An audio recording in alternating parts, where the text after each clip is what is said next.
Hello, it's Grant Cameron, and I have a presentation I want to do today. I saw a presentation done by Dr. Gary Nolan at Stanford University on the metal materials that they're analyzing, and I had a sort of wow moment in terms of the fact that I've done for a number of years a presentation on called The Theory of Wow. And when I saw one of the things that Gary Nolan had mentioned, I figured I would do another presentation and tie in what he talked into about the theory of wow.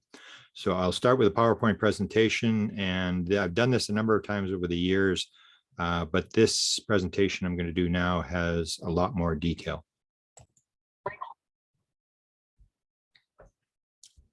I've called the presentation I'm going to do today Metals, Isotopes, and Dream Science. It's based upon an idea that I got a number of years ago called the theory of wow. I hated acronyms, so I called it the TTOW. And it's a theory that I've lectured on a number of times. And I now think, based upon the latest things that I've seen, that this may be more significant than what I first thought. What people usually translate a lot of the theory of wow is the dumb alien theory, which would be the Tdat theory. And that is the idea that whatever weird happens, it's dumb aliens that don't know what they're doing. I think you'll see that you can reject this theory after you see what I'm going to present today. The idea that intelligence, if it's ET coming across the galaxies and time and space, that they would be dumb and maybe make mistakes. I think that's fairly unlikely. I think it's basically something else, which I will point out. This is what motivated this lecture. This is a two pieces from Brazil that Gary Nolan showed, and the significance of this was they're apparently from the same crash. One has the isotopes all messed up, and the other one is completely normal. And when I saw that, I just simply said, wow, that's pure theory of wow. Why would the intelligence, which is what I call it, the intelligence, why would the intelligence do this? Now, we have all sorts of ideas. Well, they've got problems in their propulsion. They were mixing it, and it just happened to, for some reason, they're mixing this stuff. To me, this is theory of wow, because the theory of wow is basically to get you to stop and wonder what the hell is going on. The theory of wow is based on an idea I had a number of years ago, and it basically looks at a lot of the ideas behind the UFO phenomena. That what I would conclude, and this is just my theory, is that the intelligence, whatever it's doing, is basically just trying to get our attention. And it does a bunch of weird things. And when you look at all the different paranormal phenomena associated with UFOs and all this kind of stuff, you basically start to wonder whether this is just them trying to get our attention. UFO sightings is a prime example. When I saw my UFO in 1975, the first night I was floored by what I saw. The second night, the thing came flying right at me and then made a left-hand turn and flew off into the north. And years later, I started to wonder, why did it come at me and then make a left-hand turn and go into the north? Why didn't it just go from the west into the north? Why would it make this turn? And it was like it wanted me to see it. It was pretty evident. The second night that I had the UFO sighting, I remember saying to myself, what's it doing? It's not doing anything. It's like there. And so when I have people who have UFO sightings, usually I'll stop them and say, so what was it doing? And the usual answer is, it wasn't doing anything. It was just there. And then I'll say, do you think it wanted you to see it? I'm not sure, but yeah, people think, yeah, I think it saw that I was watching it. And that's the whole thing. UFO sightings. Why do UFOs have lights on them? We don't have lights on our planes. Why do they have lights? They have lights so you can see them. It's signaling. It's basically trying to get your attention. It's the theory of wow. You go, wow, I saw this UFO, and it has to be bizarre. It has to be strange. That's part of the theory of wow. that unless it's strange, you are not going to remember it. It's not going to stick to you. When it's really weird or trickster phenomena, whatever you want to call it, when it's really weird, you can't get it out of your mind. That's why they make it really weird. Ground traces. There's not been ground traces for decades. But this was big when I started in the 1970s, was this idea of ground traces. The thing would land and it would burn out crops and it would leave pod marks, and people would go and measure the pod marks and how heavy it was and all this kind of stuff. And then they stopped doing it. So why did they stop doing it? Then they went to crop circles, which only started in 1982. The crop circles started. And what is this all about? Nobody could ever figure it out, which is basically the bottom line to all UFO phenomena, that you really can't figure it out. It always remains a mystery, that it's just this weird thing. Why is it landing? Why is it making these marks? Why does it leave crop circles? Everybody will see a crop circle and say, I don't know if it was aliens or who it was, but it was really weird. Whoever did that, that was worth the price of admission, no matter if it was a hoaxer or whoever. That was amazing stuff. Cattle mutilations is maybe the biggest theory of wild thing. I always say, why do the intelligence, if the intelligence is behind the cattle mutilation, and the intelligence would not be necessarily UFOs, it would be all the paranormal phenomena, which I'll get into in a while. If there's a phenomena that's doing cattle mutilations, the big question is, why does it do this bizarre mutilation thing? And why does it take every last drop of blood out of the cow? And why is there not a drop of blood around the cow? And the answer is because if there was blood around the cow, and if there was blood in the cow, and if it wasn't weirdly mutilated, you wouldn't pay attention. That's why they take every last drop of blood out of the cow, because everybody's going to go, how did they do that? What the heck is going on? And that's the thing. They get you to go, wow. And everybody runs out there with a camera. Everybody talks about it. And that's what they want. They want it to stick. They want it to be bizarre and weird. And that's the message. It's indirect message. They're trying to get our attention. It may be nothing more than them trying to get our attention to put across a message, which I think I'll explain what I think the message may be. If you take a look at the Tic Tac case, Tic Tac case is prime theory of wow. Why does the Tic Tac drop from 80,000 feet down to sea level in 7/8 of a second? There is no reason whatsoever. You can use the dumb alien theory, well, they lost power or whatever, but that's moving faster than the drop rate. It's coming down at an incredible rate. They're basically showing off. It's to get everybody to go, wow. The same as when they make the bubbles in the water. I always make the joke that they told Zogar, because they knew the F-18s were coming, to go make bubbles under the water. Go make these big giant bubbles. And the F-18 flies over and says, wow, there's bubbles in the water. What's going on? And it's theory of wow. It's getting your attention. So everybody's talking about the Tic Tac. Everybody's talking about this drop from 80,000 feet down to sea level. When I had my first sighting, the only reason I went out there was because this thing was being seen in a town called Carmen, Manitoba.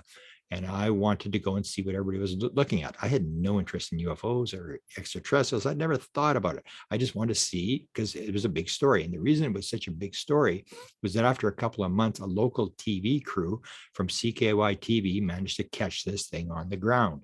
And as the guy was filming, he had never shot a camera before in his life. He knew they had almost got it on camera the night before, and he knew he had to get something on camera because they were on a volunteer crew. They weren't even be funded by their TV station. They didn't want any more to do with this. He said, the next time this thing glows up, I'm sitting on the ground, I'm going to shoot. As he shoots, the thing jumps from ground level to what was estimated at 5,000 feet in one-eighth of a second, in 3 frames of film, 1/8 of a second to jump 5,000 feet. Now, why did it do that? That's theory of wow. It doesn't really have to do that. It does that because it's going to capture your attention. And someone like me is immediately going to go running out there to see what's going on, because this film became a very viral story in the city where I lived. Here's basically what it is. It's this idea that, you know, the cat is waking you up and it says, wake up, wake up. And it's trying to get your attention. And the idea is we are sleeping and it's trying to wake us up. This is an example of how this works. We believe that we're awake and that we have dream states and that this is the real world. And my sighting started in 1975. But in 1975 as well, like Gary Nolan, who had this ET metal thing that they're analyzing, also at Stanford University in 1975, Stephen LaBerge starts the Dream Lab. He's doing lucid dream research at Stanford University, and they learn a technique where they can actually get people who can become lucid in their dreams to go into the dream state and signal back. They're all wired up onto EEGs, and they can signal back and say that they're in the dream, and they would do experiments. Now, basically what LaBerge was saying is this whole concept that you think that you're awake. So he says, pause now to ask yourself the following question. Am I dreaming or awake right now? Be serious. Really try to answer the question to the best of your ability and be ready to justify your answer.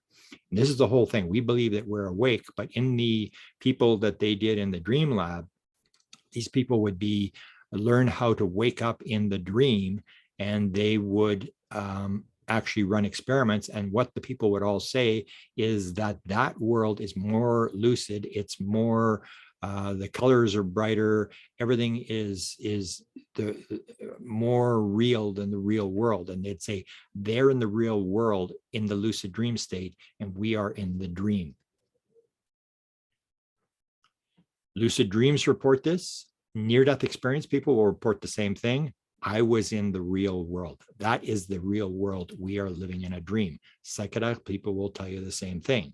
So this is basically what I think the phenomena, the intelligence is trying to do, is trying to wake us up to the fact, wake up, the world is not what you think it is. I've even looked just today, I went to look, has anybody else looked at this theory of wow? And apparently there is some research that has been done on this, not the paranormal aspect, but in terms of people, impressions on people and how things stick in their mind. And what they talk about is this excitement, personal relevance, fitness for use, overwhelming experience, inspiration, and rewarding interaction. So there's actually some research has actually been done on this idea of the effect that a wowing experience has on us. My first experience on this whole idea came in 2012 at Laughlin, Nevada, watching a lecture from Colin Andrews, which I won't get into. And it comes down to this whole idea that consciousness is primary. And this was sort of like, this is the answer in 1975, the second night that I had the UFO sighting. All I was interested in is what is going on here? This thing doesn't seem to be doing anything. What's really going on? I don't know, but somebody's got to know what the heck's going on here. Something really strange is happening. It was like my world was suddenly in a place where I suddenly realized I may be dreaming, because there's something beyond what I thought was possible. If the world was as people described it to me, I wouldn't be seeing what I saw. So it was this idea, and the answer that came to me in 2000, I had this download experience February 26, 2012. Watching Colin Andrews' lecture, which basically said the answer is consciousness. You want to know what that was all about? It's consciousness. Here's the bottom line. Max Planck, the father of quantum physics, said, as a man who has devoted his whole life to the most clear-headed science, to the study of matter, I can tell you as a result of my research about the atoms, this much. There is no matter as such. All matter originates and exists only by virtue of a force which brings the particles of an atom to vibration and holds this most minute solar system of the atom together. We must assume behind this force the existence of a conscious and intelligent mind. This mind is the matrix of all matter. And when we start to realize that there may not be a physical world, or as John Wheeler said, there is no out there, then everything starts to fall apart. And that's the message we get. The world is not what you think it is. All these weird things, these anomalies would not be happening if the world was the way you described. It is not the way you think it is. That's the idea of the anomaly, that when you study the anomaly, you realize there's something beyond the physical world, and we're being messaged, we're being told, whether it's your higher self, whether it's aliens, whoever it is, if it's multiple life, then you plan this for yourself to put this in there to wake yourself up. but this is an awakening. I had my download experience, and I started to lecture on this. And Ray Hernandez, who started the Free Foundation with Edgar Mitchell and a bunch of other people, had his own contact experience, and his world was shattered. And he realized that he could actually make contact with this thing, that he had actually brought this object size of Wembley Stadium over the next door neighbor's house in. He wanted to know, so he looked up consciousness and UFOs. My name popped up. I gave a lecture in Florida where he attended, and we talked about consciousness and what was going on. A couple of days later, he had this famous contact modality experience where he's pulled out of his car into an out-of-body state, and he's shown a wheel, and they're showing ghosts and spirits, UFO contact, shamanic journeys, OBEs, mystical meditation, channeling, remote viewing, near-death experiences, and they're saying you've got to quit parsing it. It's all the same thing. It's all consciousness. And these are all the paranormal phenomena that we have. And basically, people have the different contact modalities. And the more we talk about these different modalities, the more we realize it's this consciousness thing behind the physical world. And these messages are coming through, and these stories are coming through, and these bizarre events are coming through, these moments of wow that make us stop and think and say, something's going on, something is unusual.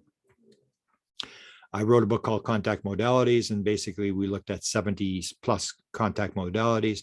And basically that's what we came to, was that everybody can access these fields, that there's a field outside the human brain. And by shutting down the left rational analytical ego, by quieting that side of the brain, if you can quiet the mind, as the remote viewers say, and you can be completely clear, you can pick up on the signal. As long as we have the left brain talking away and the noise, we miss the signal, but the signal is there for everybody to hear. Again, we have this idea that it's the dumb alien thing, where we have this idea that these dumb aliens are here and they're doing all sorts of stupid things. And I think the more you look at it, the more you're going to realize it's these, they have maybe done this on 1,000 different planets before. Whatever this intelligence is, it knows exactly what it's doing. And we are part of a game that is being played. And nobody's stupid in this whole thing. We get the idea that we have UFO crafts that have come across the time and space of the universe and have dodged universes and galaxies and black holes and have made it here. And then here we get about 7 UFOs over a field in Eastern Canada, and that this all happened by accident, that these dumb aliens are lost and they're here. And people will say, well, no, they're here to mutilate the cattle. Well, mutilated cattle didn't happen in that part of Canada. It only happened mostly in the mid and western United States on the east side of the Rocky Mountains. So we have this kind of stuff, and we sort of interpret that this is just random, that these aliens are here and they're lost and they're trying to explore and they're trying to figure out what's going on. And we don't realize that this may have actually been set up for the camera, that they posed for this thing and they wanted this. This was a reporter from a newspaper who captured this, and it was in the Stanton Friedman files. That's where we found it.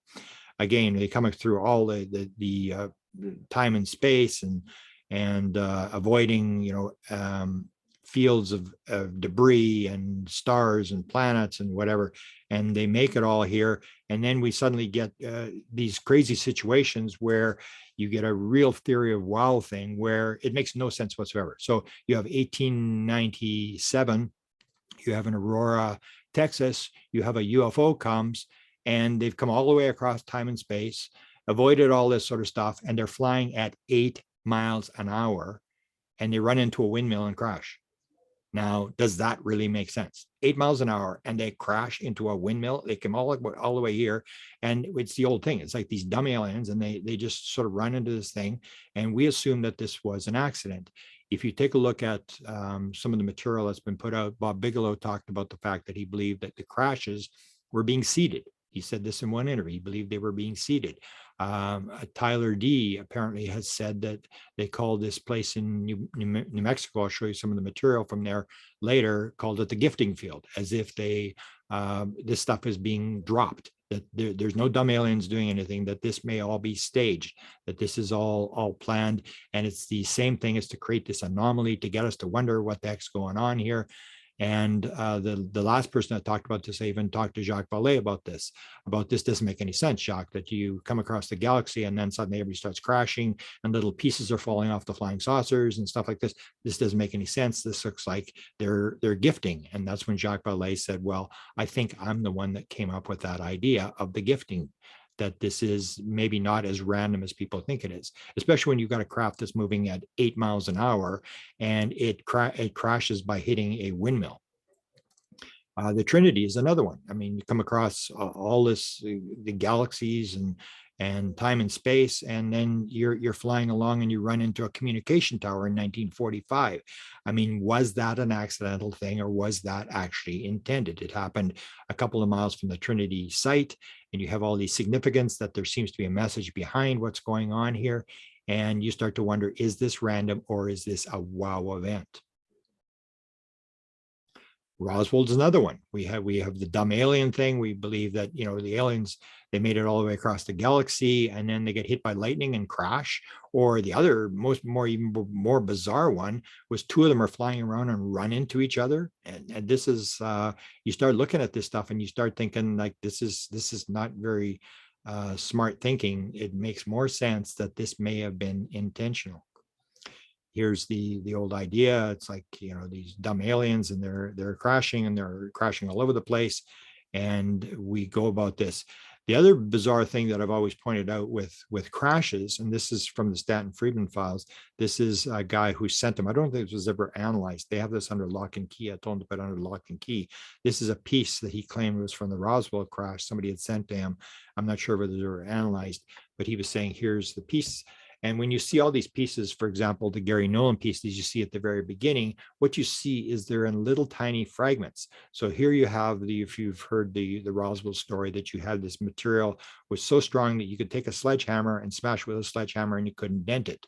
But if it hits a windmill at 8 miles an hour, it's going to crash into, it's going to break into little tiny pieces like this.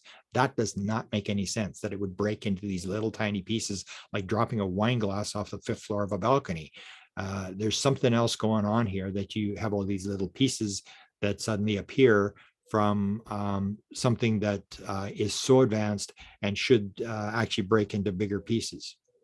So this is the small little pieces. This is from the Ubatuba sighting, and I think we have oh no, here's the this is the from the 1950s. This was the Ubatuba thing, where we have all these crashes. And the other one we have is, most people don't realize, the very first sighting was not so much Kenneth Arnold's sighting. It was 3 days before Kenneth Arnold, and that was the Maury Island sighting, which again is this idea that the UFO is pretending it's like a bird with a broken wing, where the bird wants to get you away from the nest, where it wants to get your attention, and it pretends it's injured, and so you have this injured UFO, and it's flopping around, and there's 6 of them, and then the one is flopping around, and it comes in close to the boat and starts inundating them with pieces of metal that are falling down, and the dog actually gets killed. One guy gets hit in the arm. Part of the ship is injured, and all this material is raining down.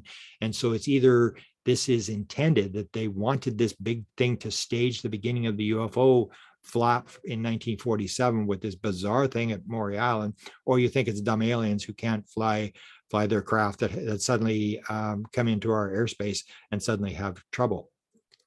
Here's the Bob White piece. This is there's a lot of this material. I don't think people realize how much this material. Bob White tells the same sort of story, where he runs into this thing. He's going across to make a trip to California. I think he's on the border of Colorado and Utah. He sees this UFO. He flashes high beams at it. This UFO moves and shoots this piece of metal out. And the metal is always going to be weird metal. So it's not just ordinary metal that comes. It'll always have some bizarre characteristic to it that makes you go, wow, how did they do this? This one here rings like a bell. It was analyzed at about 13 or 14 different labs, toured the country, very, very bizarre piece of metal, and definitely is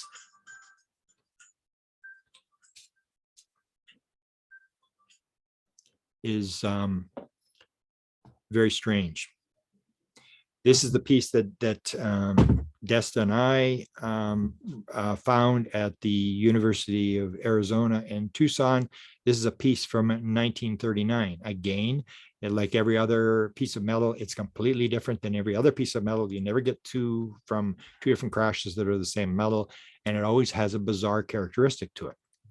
This one was 1939, came flying out of the sky. It was like a spike, and the spike actually embedded itself into the garden. It was red hot. The farmer had to wait for this thing to cool down before he could pull it out of the ground. He pulls it out of the ground, and it's 99% pure nickel with a copper core. It has a central copper core to this thing.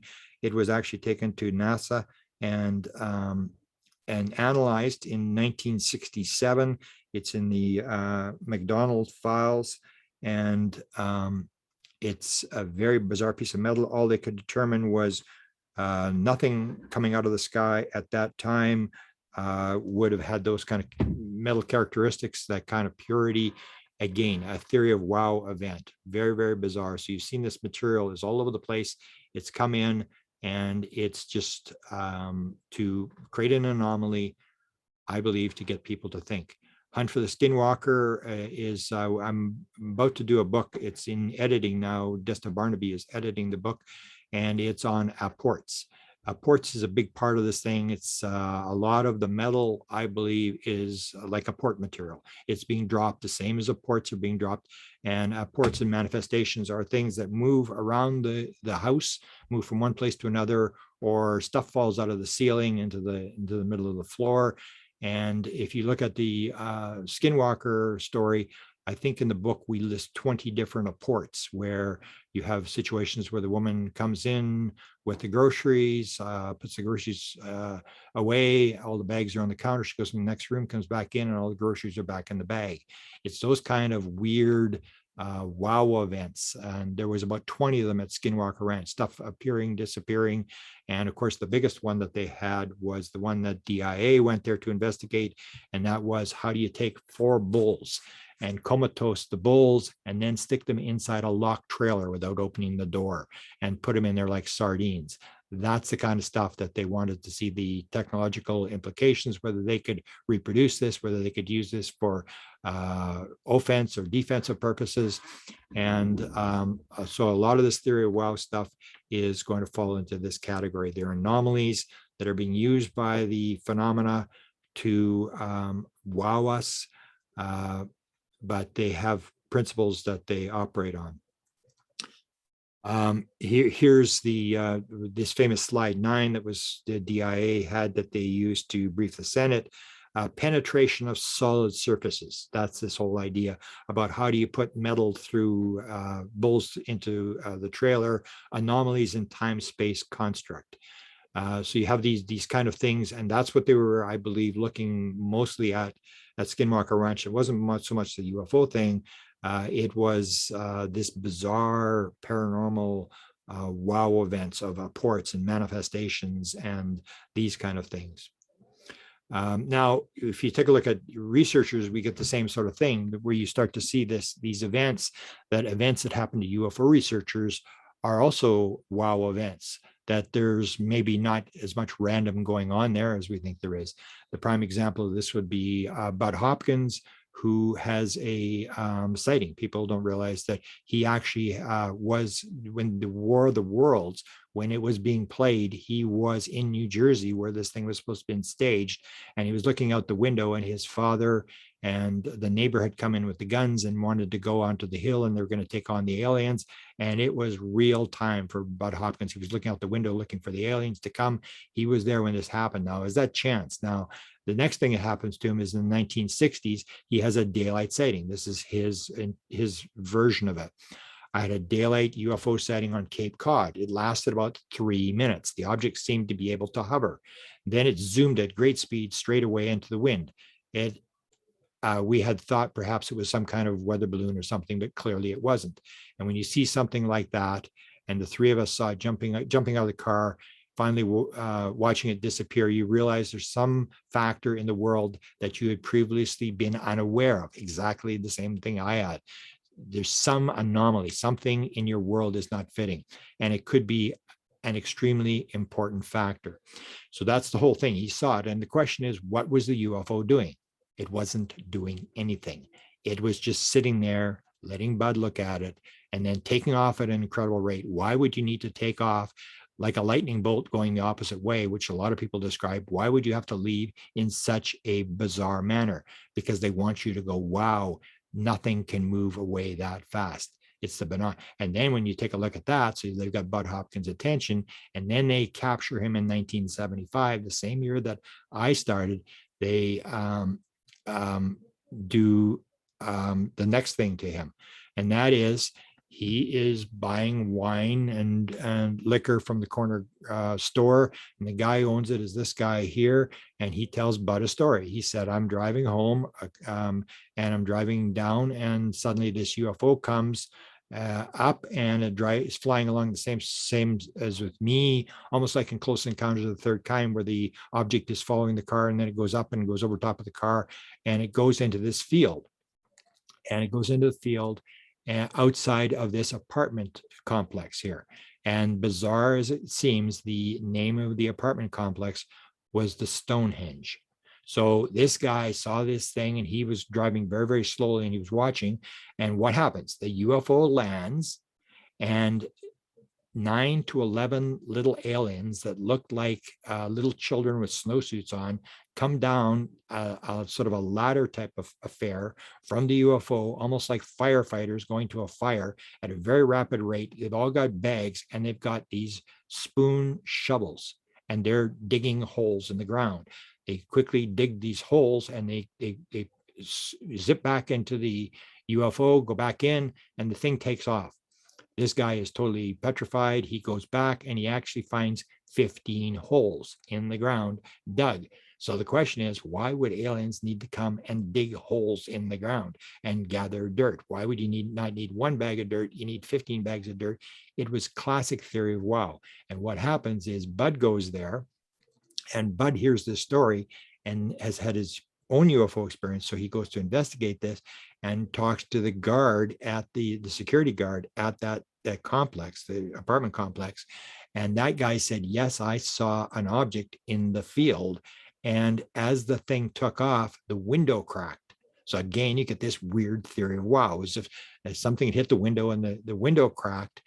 And Bud goes there into the field and investigates. And sure enough, here's 15 places where the guy who was keeping the field had filled in these 15 holes. And when Bud saw that, he was hooked. That's how they got him down the rabbit hole. And that's how it works. It gets you to the point where you realize the world is not the way you think it is, and you get caught and you get dragged into the thing.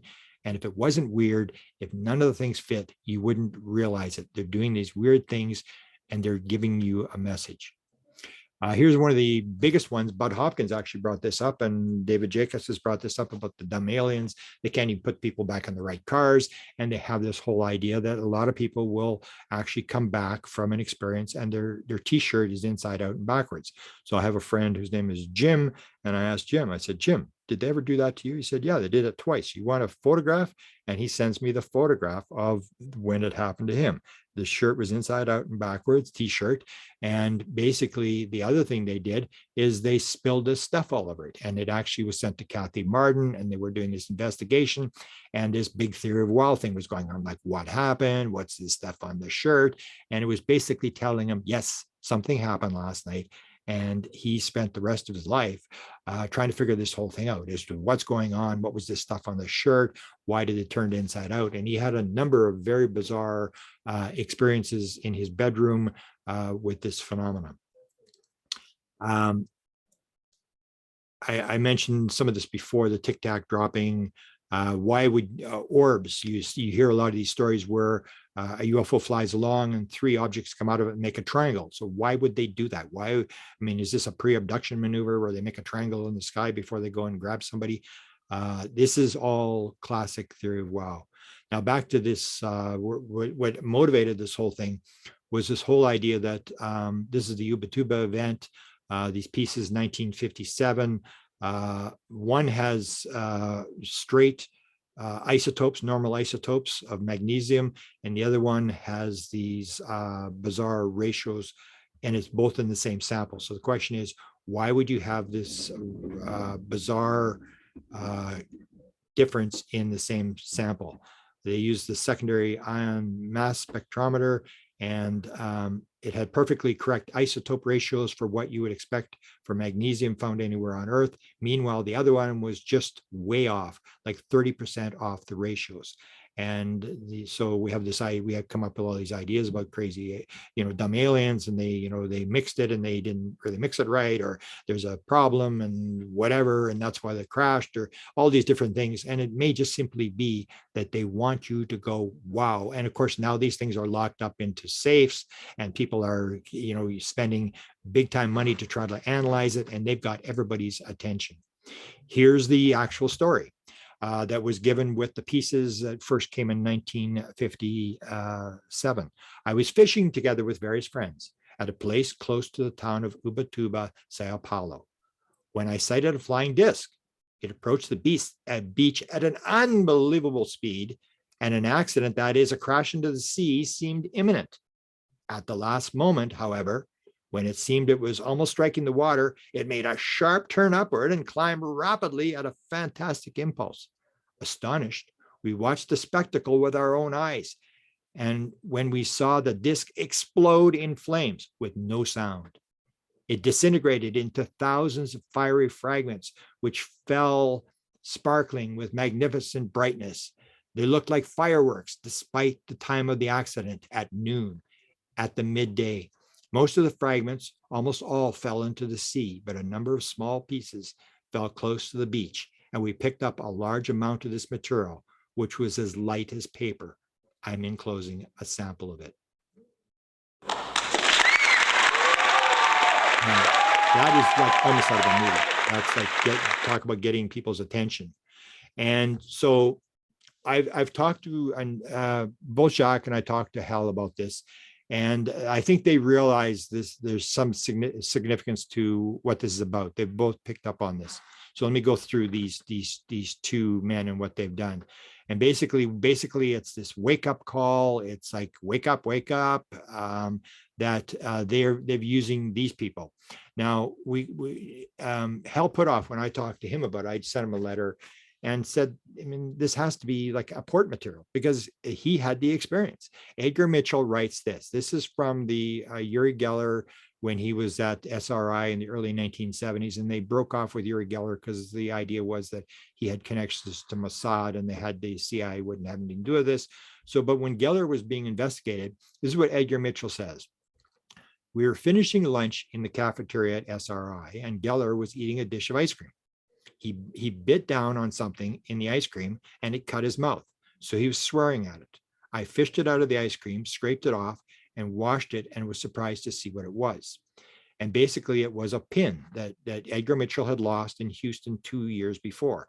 And this was the pin, and it was in Uri Geller's ice cream. So they would think, well, maybe Uri stuck it in the ice cream. But then about 30 minutes later, when we'd gone back to the lab, the clasp part of the pin fell on the floor behind Hal Puthoff. And about 30 minutes after that, we were standing in the laboratory. This other tie pin showed up that I had lost in Houston at the same time as the other one. So Uri's in the other room. So they're in the room, and this back half of the pin drops in behind them. Now, this is the same thing as a UFO coming flying by, and suddenly it blows up and comes down and lands at your feet. This is the same thing. It's called manifestation, like stuff coming or being apported, moved from one place to another. And this is something that I'm writing a book on. There's an awful lot of this material around.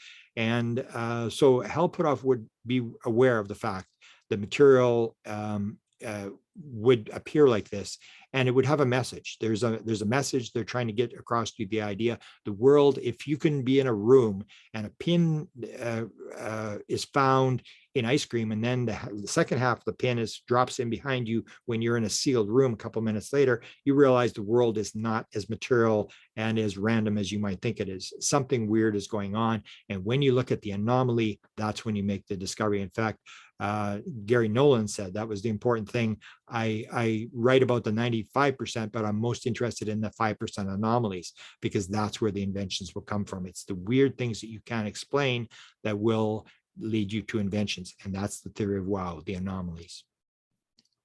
Jacques Vallee also had this. I mean, he did a paper, this a number of years ago, where he starts gathering all these alleged ejected material.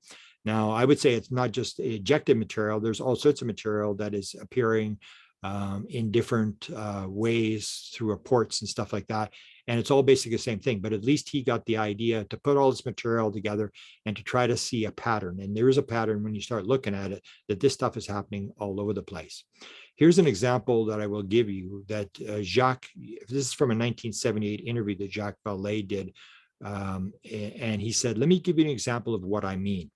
Recently, Paul investigated a case in Northern California in which two older persons saw a UFO take off. Afterward, they saw a sort of ring on the ground. This is like the ground traces that don't happen anymore.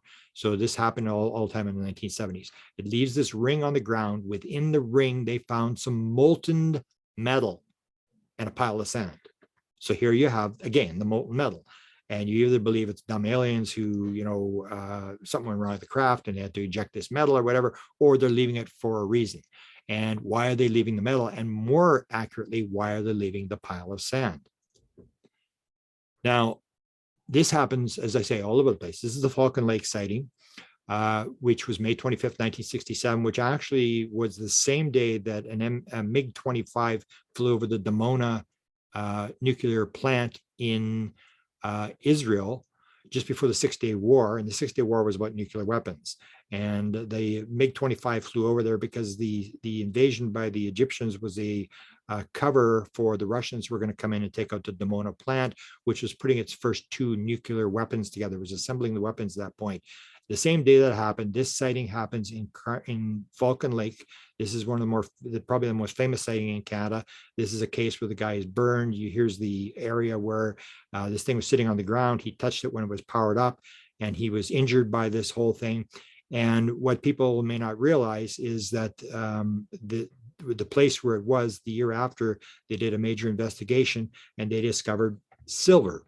And I think it was 93% pure silver, but it had bizarre characteristics to this silver. So at this landing site, there was also silver. This is not an unusual thing. And the thing is, what is that? It's the whole idea of creating another mystery, another theory of wow, another thing that gets people's attention and gets people to realize this is not normal. There's something going on, and you're to figure out the fact that you may be dreaming. There may be more going on in the world than what you think it is. You really don't have it figured out. Now, here's the second part of Jacques Vallee's talk about this landing trace, which is pretty significant. I'll explain why. Obviously, there is physical evidence, 2 tangible things: the molten metal, which turns out to be brass, and the sand. I took some of the latter, the sand. So he takes the sand. Here we go. I took some of the sand to a geologist friend who knows about sand. And he said it was highly unusual, surprise, surprise, because it did not contain quartz.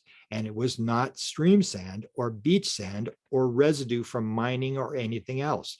It seemed to be artificial sand created from grinding stones together of different origin. Well, to a physicist, that may not mean too much. It's an indication that something turns out to be absurd. And that's the whole point. It's a wow. It has to be absurd. Otherwise, you're not going to pay any attention.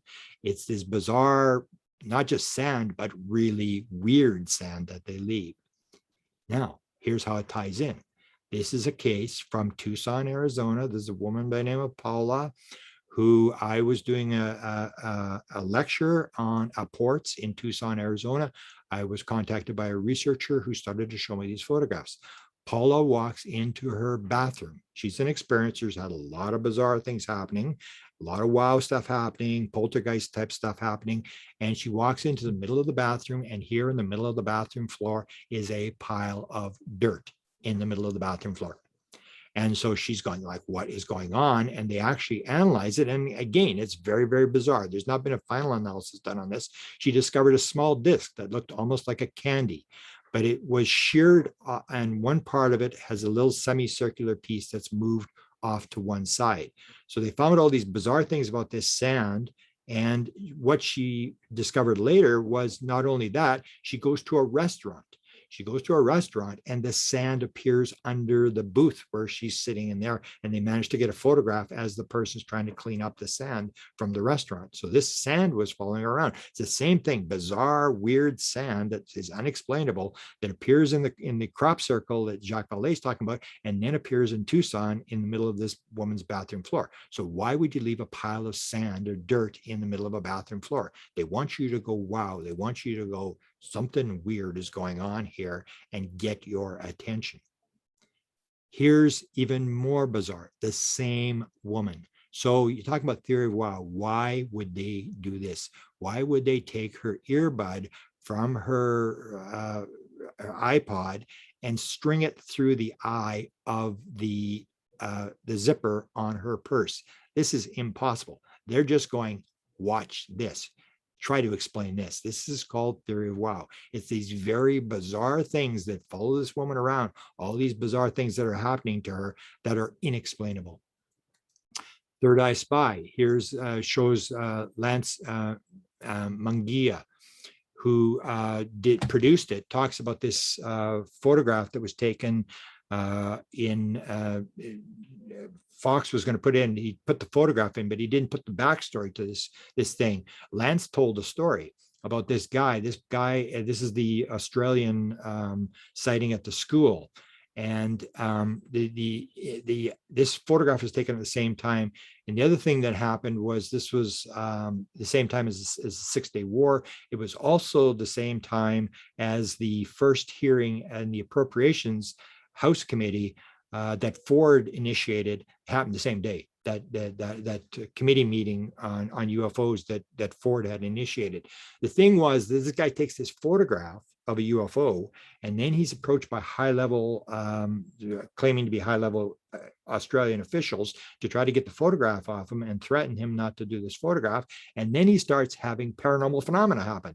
And he has the paranormal phenomena. And then in the middle of the night, he has a knock on the front door, and there's this little weird looking alien standing there on his front porch, and he's looking at him and he's pointing at him and he's yelling at him in some weird language the guy couldn't understand, and then turns around, walks away, and disappears, just vanishes into thin air. And the guy said that he never believed that just taking a photograph would drag him into this weird thing. So the thing is this a random event that all these things happen random, or has he been drawn into the whole thing? And the photograph is it wasn't a random photograph. We sort of assume all this stuff is random, and it may all be very much planned, that everybody is in this little game, especially if reincarnation is a fact. You may be in this little cycle that, as Sherry Wilde talked about, she wrote a book called The Forgotten Promise, that her whole bizarre life that got flipped upside down by her UFO experiences, the being said, Sherry, have you forgotten the promise that you made a promise that you were going to do all this kind of stuff? Again, this is all over the place. This is a book that I've just put out, the Canadian Government UFO Story, the Wilbur Smith files. This is Wilbur Smith. This was a piece from 1959. In Canada, there was a big giant explosion over the St. Lawrence River, which a lot of people heard. The next morning, they found two huge pieces of metal. One was 3,000 pounds, one was 2,000 pounds. The 2,000 pound piece was sent for scrap. The Ottawa Flying Saucer Club grabbed this other piece, the 3,000 pound piece. And Wilbur has a bunch of discussion about analysis that they tried to do on this piece. Wilbur believed this was an extraterrestrial crash, or like a UFO that had broken up and crashed and left this. And now looking back, it may not be as random as Wilbur might have thought it was. And Wilbur talks about the analysis they did on this, and how hard it was to analyze this stuff, and how they would take diamond saws and stuff, and the teeth would come off them, that this is very, very hard. And he talked about the micrometeorites embedded. So this stuff has been going on for a long time. 1959, this piece is actually still somewhere in Ontario. They moved it into one of the people's front yards, and we sort of lost track of it. But 1959. It's been going on. This is the 1952 piece that Wilbur talked about that had been brought to his house. And let's see if I can,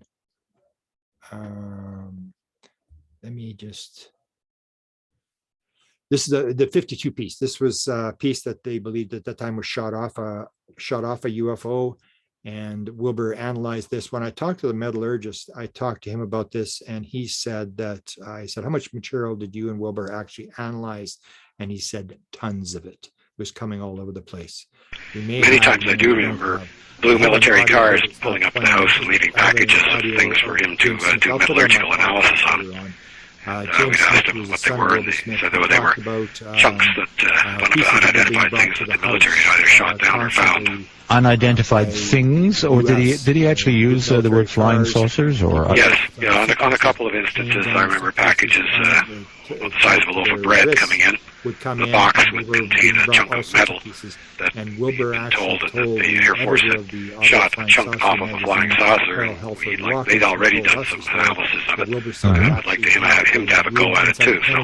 Now, was this the American Air Force or the Canadian Air Force? Well, I don't remember what color the plate it was, but it came from the States, whether it was delivered to the house by a Canadian. Yeah, so he came from the States. Yeah, that's right. Yeah. UFO hardware was being stored. You actually saw some of these? Buchanan. We even get into this idea of American Cosmic, where Dan Pasulka talks about the fact that they had gone to the site, and she'd been taken to the site by Tyler D, this very famous sort of engineer who's been working on UFOs, and that he would start to pray, that he realized that there was this sort of it was not random as people think it is. He would pray, they would build an altar, and there was all this metal material that was recovered there. Here's the piece that I got from the site, because it was actually my friend who first took Tyler D there and showed him the site. So this is a piece that was here. I was allowed to cut a piece off of it. My friend wanted it back, and then he lost his part of the piece. And I still, somewhere I've got a little fragment of this piece. This is the piece that I had. It's never been analyzed, but just to show you that this metal is all over the place. This is from the gifting field. This is what Tyler D called it, the gifting field. And this is the idea that this may not have been random. This may have actually been dropped and given to us to give us clues, little breadcrumbs to move us along, and to get us to realize the world is a little bit a weirder place than what we think it is. There are a bunch of stuff that we don't understand. We think that we're like the time of Max Planck in 1874, where his instructor told him, don't go into physics. We've discovered everything. And we're now learning that we probably don't realize very much of anything. And this is a piece from the gifting field, and you'll see the triangle and the circle inside the triangle on this piece of metal.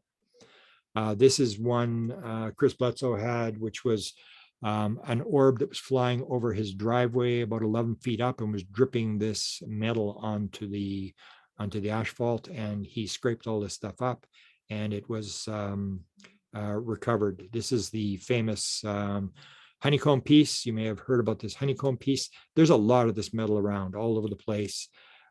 Here's my friend Steve Mira, who's done a lot of work on this import material, this whole idea that this is not just recovered metal, this is all sorts of weird stuff.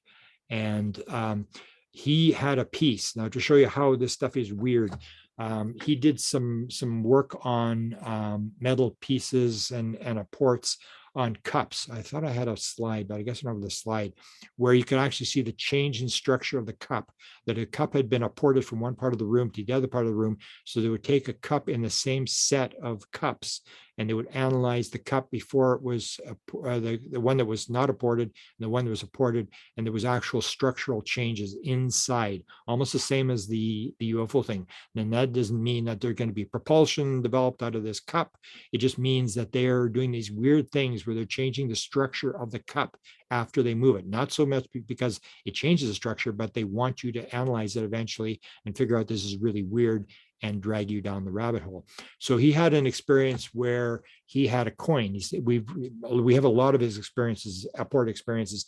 The one he had, he found a quarter, an American quarter. So he's in Great Britain, and this American quarter was in the middle of the floor in a doorway on a carpet where you couldn't miss it. So you're walking down and this quarter is there. I think he said it was a very rare American quarter found in Great Britain, and he sold it, I think, for $150. So he has that, and then you have the opposite. So if you're going to drop a coin in Great Britain, you're not going to drop a British coin, you're going to drop an American coin, because it's weird. They want you to realize, like, how did this coin get across the sea and onto the carpet of my living room? Here's the Navajo Rangers. They're very much into reports. They talked about the one weekend, they had 64 coins appear in this one investigation they did inside a building. And they're doing paranormal investigations, say ghost type stuff, or paranormal events happening inside a building. It's not so much UFO stuff, but they do UFO stuff.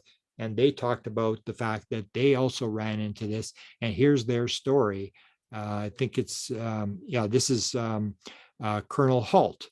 So we were down in Phoenix. This is the Navajo Rangers. We were down in Phoenix. Colonel Halt was just done speaking, and he was talking about Rendlesham Forest. Everybody had cleared out of the auditorium. There were two people standing talking between a row of chairs. Something hit him in the leg, and then he reached down and he sees 2 coins, so he picks them up and stuffs them in his pocket. The next morning, they were yelling, "Hey, where are the Navajo Rangers? Get them over here quick." And they were all freaked out. There are 1 pound coins that hit him in the boot. So he had these things fall out of the ceiling and hit the floor and hit him in the boot. And they're British coins in the United States. Metal material, if you look at the free survey of 3,000 or 4,000 experiences, whatever you want to use for their final figure, material objects mysteriously appear. 25% of all the people that answer that question in the survey, material objects fallen or suddenly moved around, 64%. So you can see this paranormal wow thing is very common, and it's to basically get us to pay attention to the fact the world is not what we think it is. Here's this material that this scanning electron microscope, that thing that was done by Steve Mira. He's done lectures on this where he talks about this difference in the structure. And he says when an object is apported, it changes 15 degrees in temperature. When it's apported, there's all these weird things that happen with this stuff. And if we look at the anomaly, we will eventually figure out that we may be in a dream. And if we wake up, as we do in the lucid dream, then you can start to move around. Once you realize you're in the dream, this is the power of the lucid dream state that Stephen LaBerge had, that once you realize you're awake in a dream, that you're dreaming and you're now awake, you become lucid. You understand what's going on, and you can ask, almost like the remote viewing, you can ask any question you want and you will get an answer. It's a very, very powerful state that takes a lot of practice to get into. But the first thing you have to do is you have to gather up the what I call in the title, the dream signs. So the way it works in lucid dreaming is the first thing you have to do in order to become lucid in a dream is you've got to look for the dream signs. What you do is what Jacques Vallee does. You take all the metal and you gather it all together and you put it into charts. And in dreams, what you do is you do a dream journal. So you log all your dreams. And what you realize when you see all the dreams is that there's a pattern, that there's something there you didn't realize was going on. And what it is in the lucid dream state is that there's going to be a dream sign.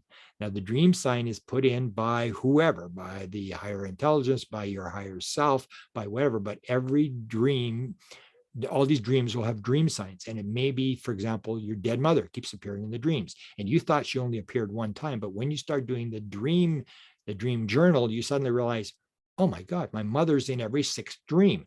I should know this. And the thing is, you're dreaming. You don't realize you're dreaming, so you just let it slide by. Once you know what the dream sign is, and you say, oh, next time you're in the dream, you see your mother and you go, oh, I know she's not supposed to be in here. I'm in a dream. The minute you have that, you get the dream sign, you wake up, you realize you're in a dream. That's when you can get this very powerful state. So it's the same thing that's going on. They're giving us these dream signs. They're giving us these weird things. They're telling us, track all this stuff, take a look. This kind of stuff should not be happening in a physical random universe. It's happening because something is going on, but you have to gather the material, get the dream signs, wake up, and then you make the discovery as to how does reality actually work. Thanks for listening.